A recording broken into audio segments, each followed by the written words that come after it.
Hello again, and thanks for joining one of our community groups.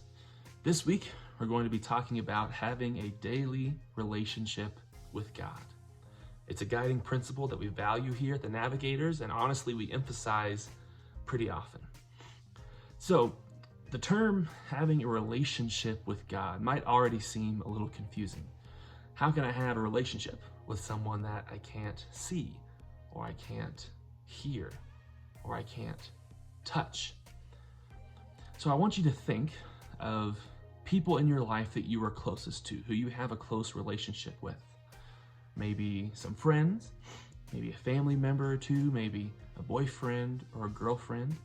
You've probably spent a lot of time with them, either structured or unstructured.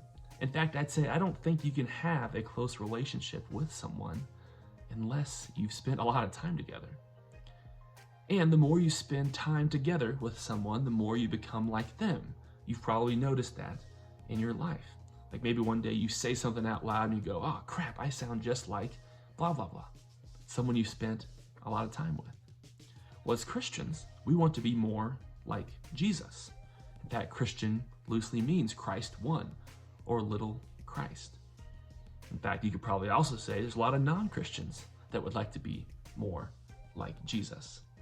To do that, we need to then spend a lot of time with him. And it's easy to say that we want a relationship with God or want to be close to Jesus. But what does that really mean? What does that look like? Well, as you guys read the passage from John 15 today, you'll notice a theme that comes up over and over. Jesus says that we need to remain in him or abide in him. The Greek word there for remain or abide means to stay in one place, or stay in one time, or stay in one state or condition. You also notice that it's a verb. Remain or abide are verbs. They imply action. Jesus talks about abiding in him in a way that seems to infer that it's something we have to do constantly. We have to constantly choose to remain in him. But why do we need to remain in Jesus? Are we really dependent on him for everything? Because he kind of seems to be making that case in John 15. Now, I don't naturally like depending on other people. I don't want to seem clingy. I don't want to be a burden to someone else. I don't want to seem weak, to be honest.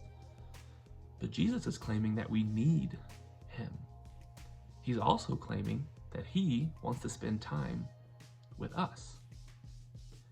In the Bible, think about that the God of the universe is saying that he loves you and that he wants to spend time with you.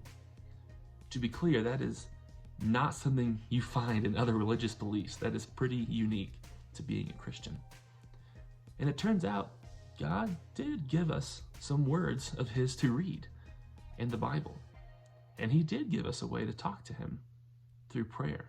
And he even gave us a way to really hear from him through the Holy Spirit. I believe that nothing you do in this life is as important as growing in your relationship with God. So spend some time talking about what that means, and I hope you enjoy your discussion.